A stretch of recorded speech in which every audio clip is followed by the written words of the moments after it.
Hello, everyone. This is Greg Alexander, and welcome to the SBI Podcast. We showcase world-class experts who have walked in your shoes, and this episode is no exception. The topic of competitive strategy within the corporate strategy is one of the least defined by executives for their marketing and sales teams. That leaves your sales and marketing teams with a disadvantage when facing competitors. I'm on a personal crusade to change that, and it starts today with our guest. I brought in a CEO with a corporate strategy and planning background to demonstrate how the CEO defines who their teams compete with, and more importantly, how to win. So if you find yourself in some competitive share battles and you want to get better at competing against your arch rivals and beat them and win more, this show is for you. So I hope you enjoy it, and we'll be back to you with another episode in the future.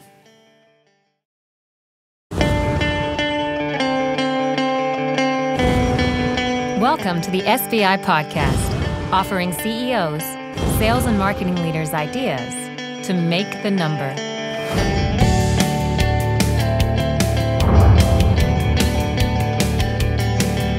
Welcome to the SBI Podcast, a weekly broadcast dedicated to helping you make your number by getting your peers to share with you how they are making theirs. Today we're going to demonstrate how to define who you should compete with and how to win. Why this topic? Share battles often lead to below average revenue growth because the cycle of market share give and take rarely results in any permanent share gain for any one competitor. Also, sustainable revenue growth from share gain comes from changing products or its delivery enough to create what is effectively a new product in the first place. If you think about price wars, they don't result in share gain-driven revenue growth either, because they can result in a decline in sales because the customer might buy less and they're not repeatable. This is because customers will eventually push back, thus eroding any short-term revenue growth. So who to compete with and how to win is our topic today. My name's Greg Alexander. I'm your host and CEO of SBI, and helping me with our demo is an executive who knows a lot about this topic. His name is Mike Dickerson, and he is the CEO for ClickDimensions. Mike, welcome to the show, and please introduce yourself to the audience. Hi, Greg. It's good to be with you today. I'm Mike Dickerson, CEO of ClickDimensions. We are a growing marketing automation company owned by a private equity firm, Excel KKR. We're a SaaS business with about 3,000 customers. This year, we're on plan to do about $37 million in billings, slightly ahead of plan so far, and that's up about 45% over last year. And we're a pretty profitable firm. We have about a 28% free cash flow margin, which is not too bad for a SaaS company. It's fantastic. Yeah. And I know that you've just taken this role, and it sounds like an exciting opportunity for you. Congratulations on that. But maybe for the benefit of the audience, share a little bit about your long, successful career. Yeah, well, as you said, I've been here about 100 days, and this is my second tour of duty in the email marketing and marketing automation space. I ran a division of Premier Global Services from 2006 to 2009 that was in the same space. And after we sold that business off, I stayed at Premier and built our global accounts division, which was very different than the business I'm running right now. It concentrated on collaboration and communication with really large, complex global organizations. So coming to ClickDimensions was sort of returning to roots, both in the email marketing and marketing automation space, and also returning back to startup emerging growth companies from New York Stock Exchange listed companies. Yeah. Okay. Well, very good. So marketing automation, that's a domain that many people in our audience are going to be really interested to learn about, as that's something, that a tool that they use. All right. Well, let's jump into the questions, right? So my first question for you is what is your competitive advantage? Yeah, well, as folks in your audience are well aware, there are hundreds of marketing automation firms. Marketing automation includes email marketing, web tracking, lead scoring, form capture, all kinds of multi-channel communication. And there are lots of guys out there in that space. The thing that makes ClickDimensions different is that we built our product directly on the Microsoft Dynamics database. And that's different than integrating a marketing automation product with a CRM product where you're actually transferring data back and forth and synchronizing. Building directly on the Dynamics database does a couple of things for us. Sure, it cuts out synchronization and transfer sort of hassles, if you will. But more importantly, as your audience knows, the key to marketing automation is getting exactly the right message to the right person at the right time.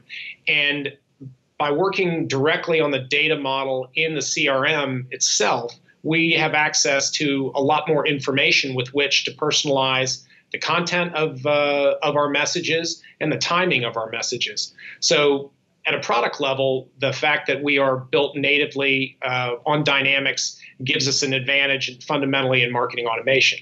It also gives us an advantage from a UI perspective because the user is actually working in Dynamics CRM, so they're not going from one application to the other. Now those are the product level differentiators, but I think the real thing that differentiates us is something else that's related to Microsoft Dynamics, and that is that we have co-opted, if you will, the Microsoft Dynamics partner channel. We have about almost 1,000 registered partners who form our primary route of acquiring new customers. In fact, we don't have a direct sales force out there trying to win new customers. And that distribution channel gives us a really special cost advantage that I'm sure we'll talk about a little bit more when we get into the conversation about how we use competitive advantage. But just to sort of highlight, our sales and marketing costs are about 30% of revenue, and if you take a look at our public comps, they're in the 53 to 55% range. So that gives us a real weapon with which to do battle. Yeah, no question. Okay, so let me just summarize for the benefit of the audience. You know, if I try to speak generally here, there's really three kind of broad types of competitive advantage, which is the question that I led off with Mike. The first is you can have a superior product, and that's clearly the case here with ClickDimensions, is that how they built their product, the UI, it's very different, and it's differentiated, so they have got a very clear competitive advantage there.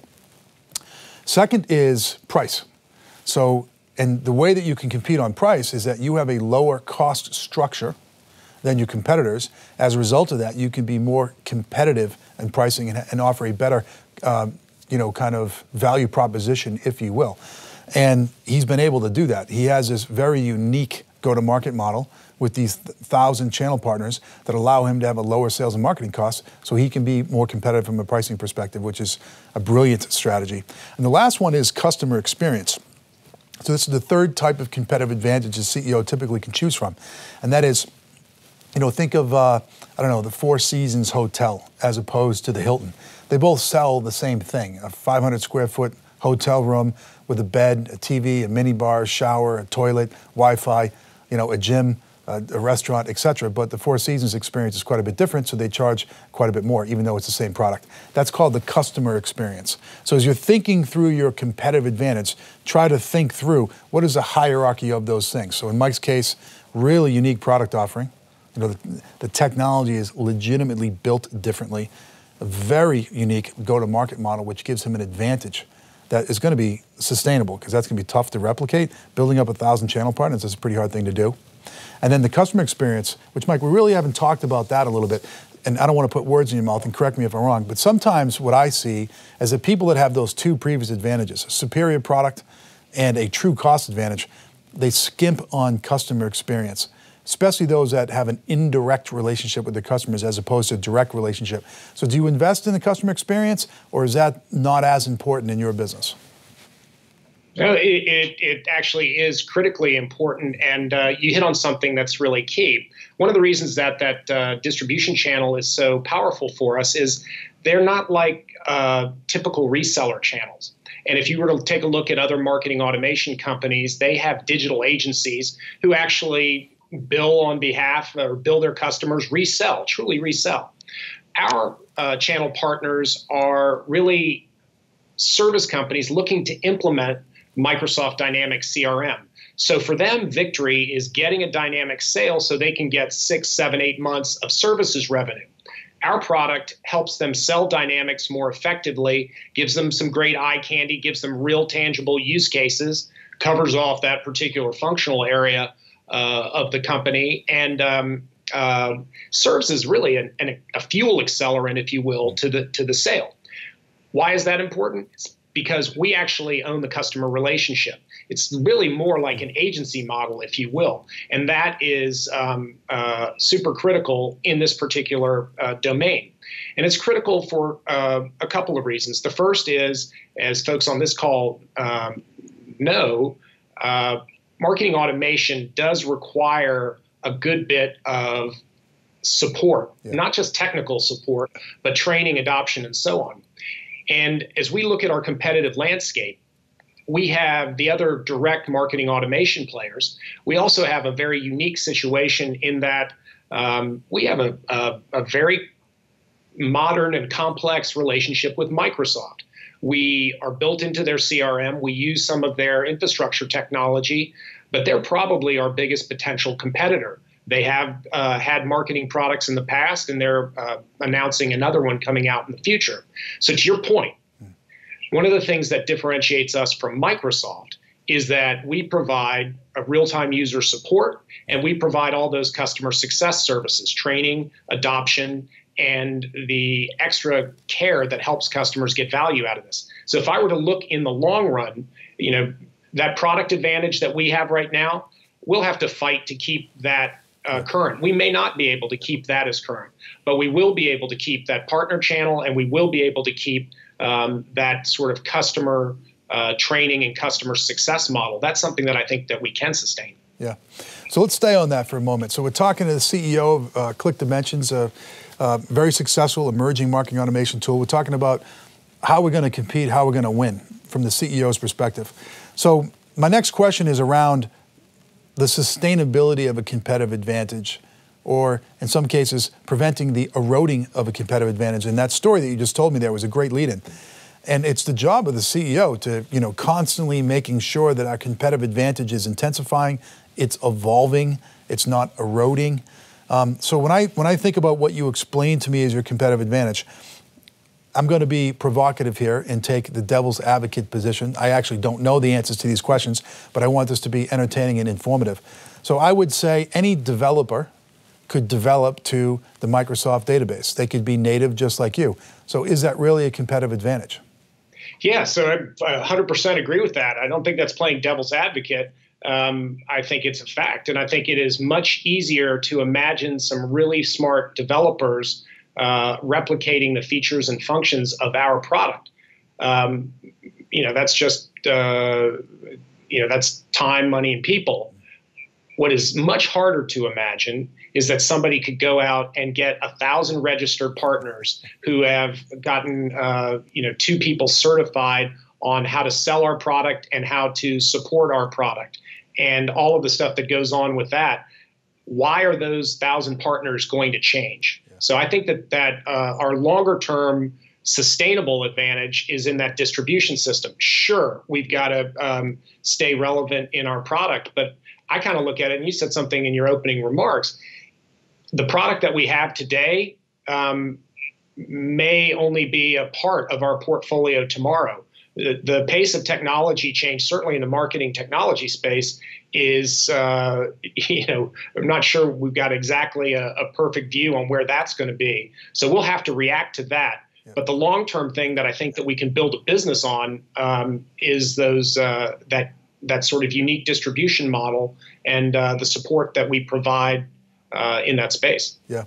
Listen, I agree with you 100%. It's music to my ears because in my work, in my role at SBI, beyond leading the company, my client work is with CEOs and helping them grow their top-line revenue faster than their industry's growth rate and their competitors' growth rate. And one of the things that I advise them on, because they don't get a lot of advice in this area, is you can innovate in the distribution model. It's not just product innovation. you can create a sustainable and intensifying competitive advantage just by having a different and innovative and defensible distribution model, which you clearly have done. I've been in this game for 30 years. I know how difficult it is to sign and make productive and retain 1,000 channel partners. I mean, that is a brutally difficult thing to do, and it would take years to replicate. So that truly is a sustainable competitive advantage. And the reason why I'm just putting an exclamation point on that point is that for the CEOs that are listening to this, pay attention. Product differentiation is fleeting. There's smart kids working in a garage right now, flooded with friends and family money, trying to disrupt you right now. That's a tough thing to maintain. You better have deep pockets and have brilliant engineers, which are in short supply. A better way to go, at least in my opinion, now granted I know that I'm biased, is this innovating within the distribution model. Okay, my last question for you, which I think is going to be an easy one, given the fact you're throwing off 28%, free cash flow, is how does your competitive advantage allow you to earn higher returns on invested capital than your competitors? Yeah, well, I mean, you hit it. It's very simple. When you've got a 20% cost advantage on your competitors, that goes right to the bottom line. But what I think it also does is it makes for an interesting platform to go find acquisition targets. You talk about how do you drive your growth? Well, you can drive it organically, but when you've got those sort of cost advantages in distribution, it makes it a lot easier to find the synergistic acquisition candidates. Yeah, and the advantage to the CEOs out there, an obvious statement, but again, just to put an exclamation point on this, is when you're throwing off 28% free cash flow, you don't have to keep doing capital raises.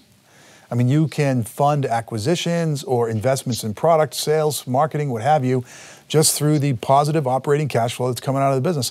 And that gives you a ton of flexibility vis-a-vis your competitors. So, Mike, this was a great opening segment. I think it's a good time for us to take a break. So stick with me for a second. I'm going to do a little commercial here, and I'll be right back to you. Okay, so we're going to take a quick break here. I would like to personally invite you to the studio. It's a multi-million-dollar, one-of-a-kind, state-of-the-art executive briefing center in Dallas, Texas. It was developed specifically by SBI for executive teams inside of companies with aggressive revenue growth goals who don't have a lot of time to waste and have a lot on the line. A visit to our executive briefing center increases the probability of making your number because these sessions are built on the proven strength and methodologies of people like Mike. Our unique position in the marketplace gets us access to many emerging best practices, and we deliver those to you in a highly personalized way in these workshops held at our executive briefing center. All right, if you're interested in this, check out salesbenchmarkindex.com/the studio to book a visit. This is the SBI Podcast. We'll be right back.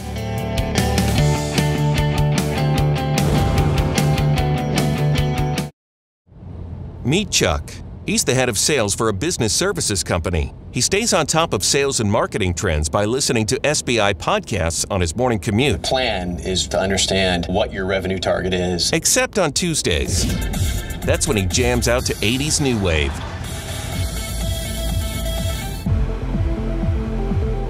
On Wednesday, it's SBI all morning long, with more emerging best practices from the business world. I'd say the biggest thing you need to avoid is leading without support. Until Thursday. That's 90s Grunge Day. On Friday, it's back to business. That's when Chuck ends the week on a high note with more hits from SBI. Sales is really straightforward. You make your number, you don't make your number. Rock on, Chuck. How do you SBI? Get the most out of your SBI experience. Manage your account at howdoyousbi.com.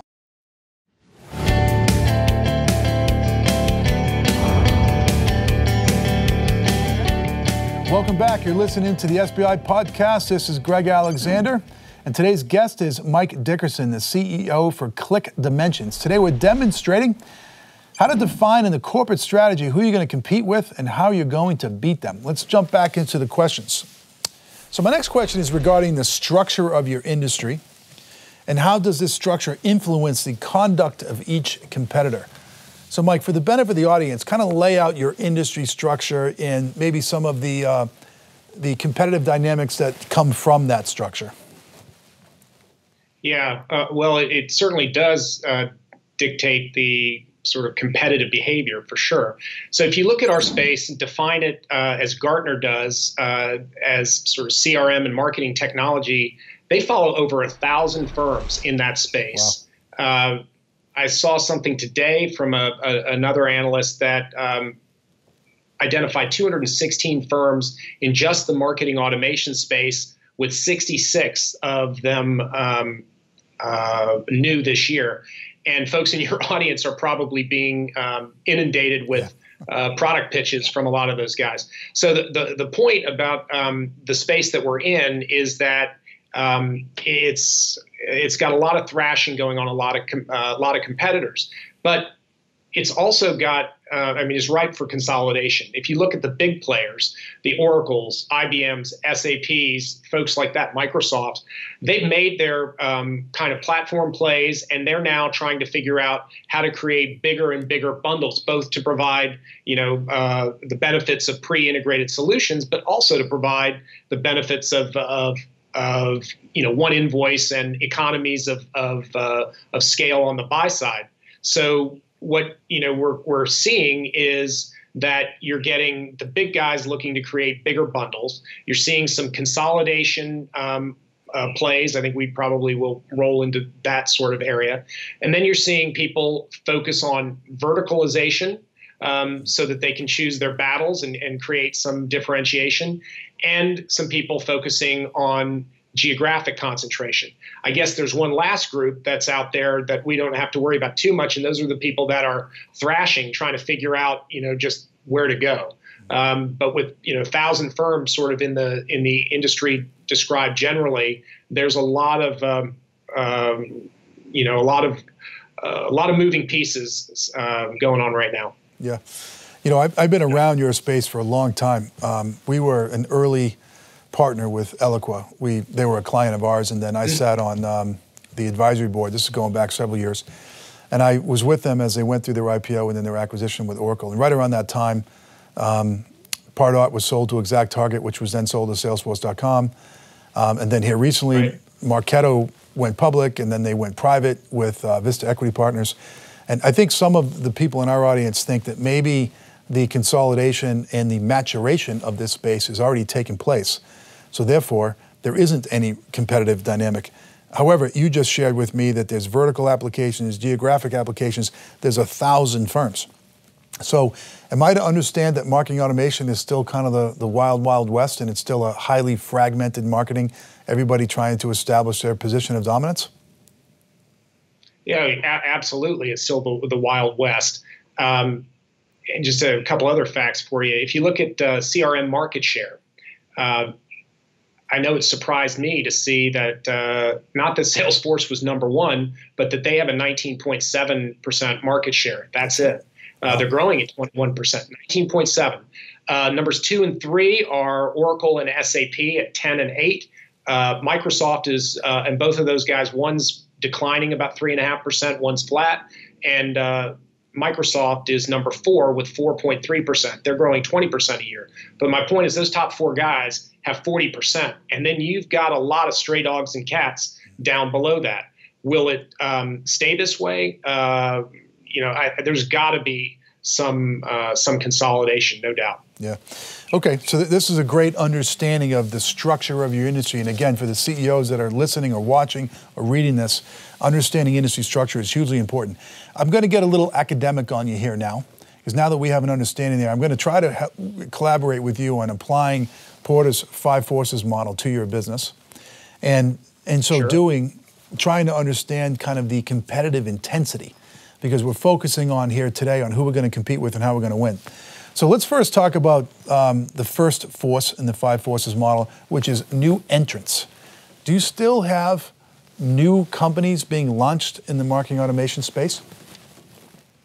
Yeah, absolutely. As I said, in marketing automation alone, there are 66 new firms in, I think Chief Martech is the analyst that does this sort of landscape view of just marketing automation. 66 new firms added this year. Now, if I were to look at those, they probably fall into 2 categories. Companies that may not survive too long, because with this many companies, a lot of whom are venture-backed, most of whom are not profitable at all, that can't last forever. But you said something early in the podcast that I think was pretty significant, which is the product as we know it today is not going to be the product as we know it tomorrow. There's still plenty of room for people to change the game, and I think that's where the new entrants will come in. Yep. Okay, so we're talking about industry structure, its impact on how to compete and win. So we just learned that Mike has got to do battle with a bunch of new entrants, so that needs to be a piece of his competitive strategy. Let's move to the second of Porter's 5 forces, which is pressure from substitute products. So do you have a situation where you're not competing maybe necessarily with marketing automation, but some other tool that kind of does what you do and can be bought as a substitute product? Yeah, we do I guess in a couple of different dimensions. We have folks who will decide that they don't need the full automation suite in one product, and they'll go to reduce price. We also have the situation that people will substitute out, a CRM, and whether it's swapping out Dynamics for Salesforce or for a less expensive version, or by saying, you know what, we had one fairly large customer of ours, and we had a really good conversation about in their particular business whether it was worth it for them to have such a substantial investment in CRM, or whether they could they really run their business on marketing automation, since there's not a need to nurture customers beyond a particular sort of milestone in their particular situation. So I think there is certainly substitute products outside of marketing automation as people bundle them. But Greg, just to go back to the biggest source of competitive substitutes, I was with some analysts from Sirius Decisions today, and they said that the average life for a marketing automation product across their 1,500 customers is 3 years.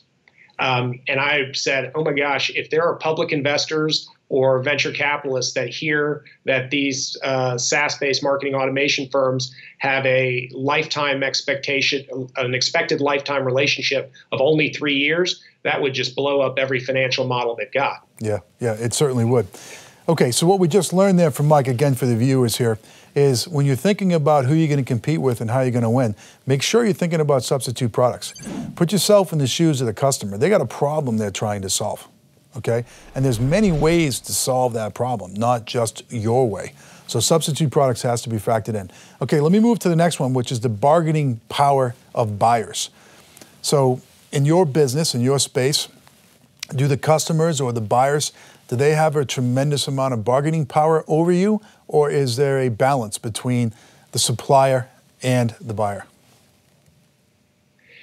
I would say that surprisingly in this industry, we don't have as much pressure from buyers as you might think.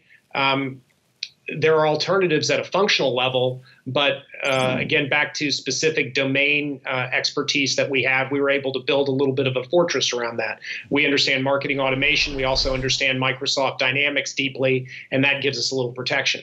On the supplier side, we're also pretty lucky, that we're not making automobiles or something where we have to worry, or we're not building houses and have to worry about the increasing price of Canadian lumber.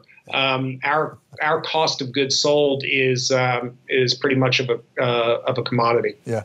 Okay. So in Mike's particular case, no real threats here from unreasonable bargaining power of buyers, and he's not dependent upon any componentry to deliver his product, where one of your suppliers could really mess up your business plan by jacking up the prices, as we just heard in that example of home buyers trying to buy lumber post-Trump from Canada. All right, that takes us to our last one, which is the degree of rivalry among existing competitors. So now that I know that there was just 66 entrants in the last 12 months and there's 1,000 firms out there, it seems like to me that the competitive rivalry probably isn't that great. I mean, it's not We're not talking about Ali Frazier here, where there's two guys in the world that can do this thing. Is that correct or incorrect? I think it's absolutely correct. I would point out that it's a little bit different at different stages of the market, especially with regard to size of customer. Because what I would say is, if you're looking at the enterprise market, let's say the Global 5,000, you've got Oracle, SAP, IBM, Microsoft, and they are going at it tooth and nail, not just in our space, but they're trying to get a full suite. So the battle of the titans that's going on, where Oracle will throw in more human capital management software to make sure that they keep their customer experience deal in place, along with their Hyperion. When they're competing with SAP, who's throwing success factors in their CRM, that's just a different thing. So I would say the rivalry is very intense among the big boys. Where it's not so intense is at the mid-market and SMB. There's still just such a huge market that the competitive rivalry isn't the biggest factor. Yeah.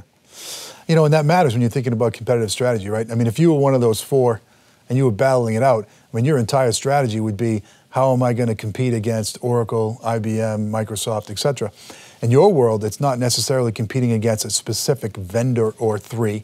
It's probably more category-based, where you're educating your customers and helping your customers, as opposed to worrying about what the bad guys are doing. All right, well, listen, that was a fantastic demonstration of how to take something like the 5 forces model and use it to think through your competitive strategy, who you're going to compete with and how you're going to win. Let's take a break here, because that was pretty dense. I think the audience might need to come up for a breath of fresh air. So we're going to take another break. My question for you, audience, is, would you like to implement some of the things that Mike has spoken to you about today? If so, I think we can help you. You should consider having one of our experts spend some time with you in a workshop to talk about who you're going to compete with and how you're going to win. If you want to get a feel for what's covered in the workshop, go to sbi.tips/2017 workbook and download a copy of the workbook that we use in these workshops. You get a feel for the types of exercises we put you through. Okay, we've got one more segment with Mike after the break. We'll be right back.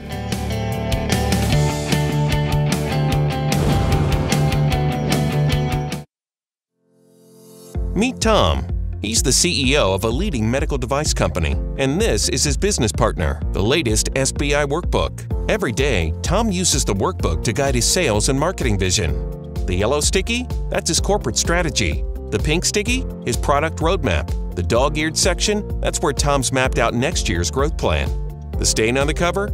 That's from the champagne he popped open when they made their Q4 number. That was a good day, wasn't it, Mr. Workbook? How do you SBI? Take it to the next level with the SBI Workbook. Order your copy today at howdoyousbi.com.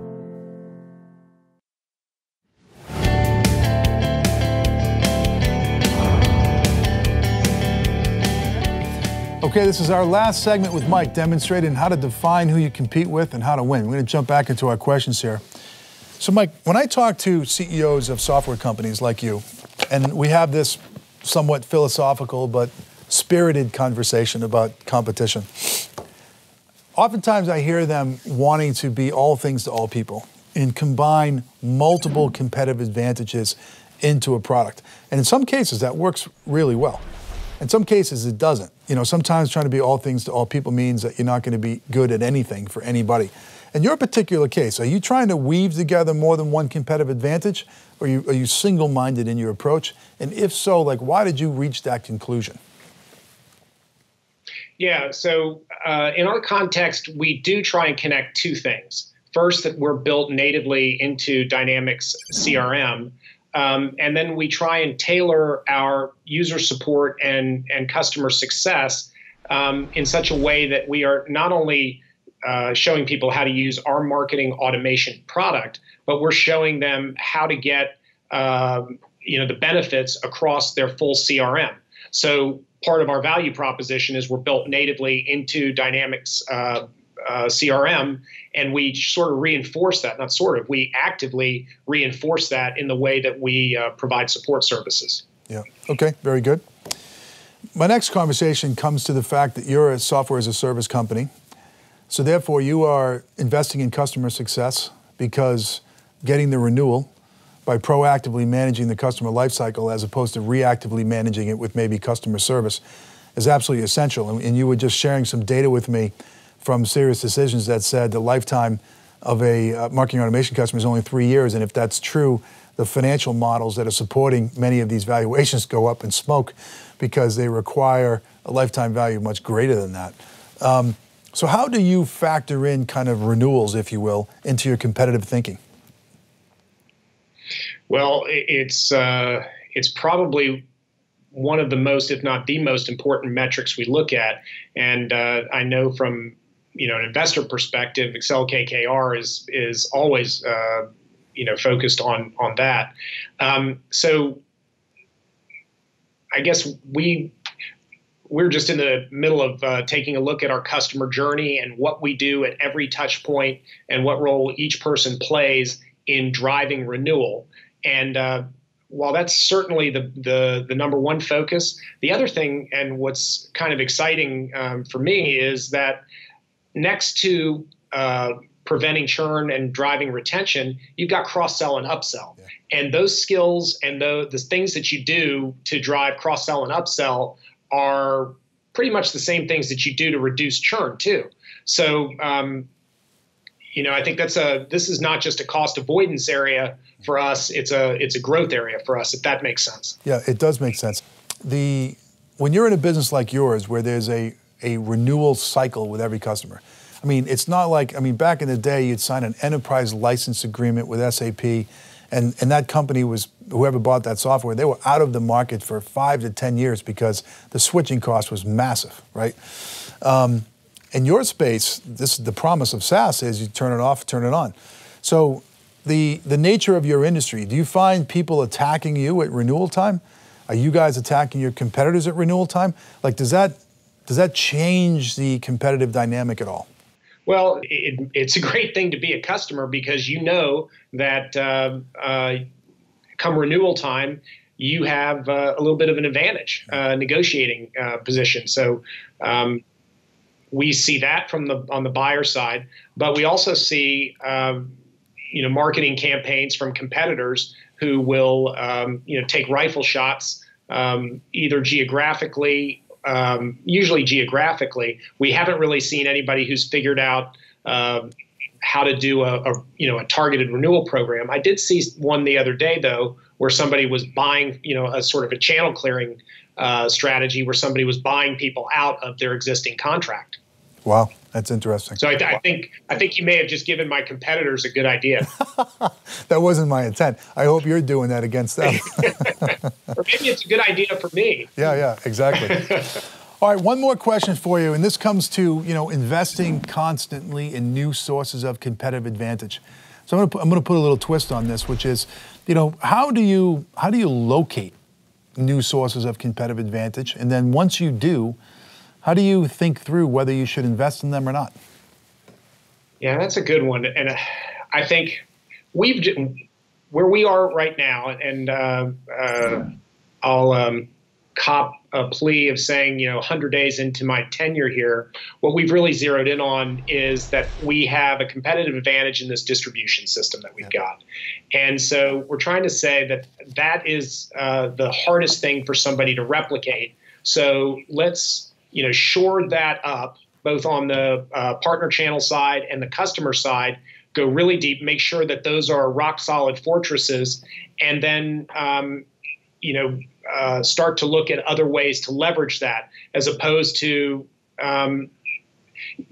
focusing on building new product advantages. That's not to say that we're not doing that. For example, we're using machine learning. We happen to have, by virtue of our infrastructure deal with Microsoft, access to some great artificial intelligence that'll help us, do scoring and, segmentation using their billions of dollars of R&D investments. Not to say that we're not looking to that as a source of competitive advantage. But again, as you said earlier, that's product and that's fleeting. Yeah. We've sort of made the bet that this distribution system that we have is a long-term sustainable competitive advantage. And so everything that we do, steps off of that foundation. Yeah, very good.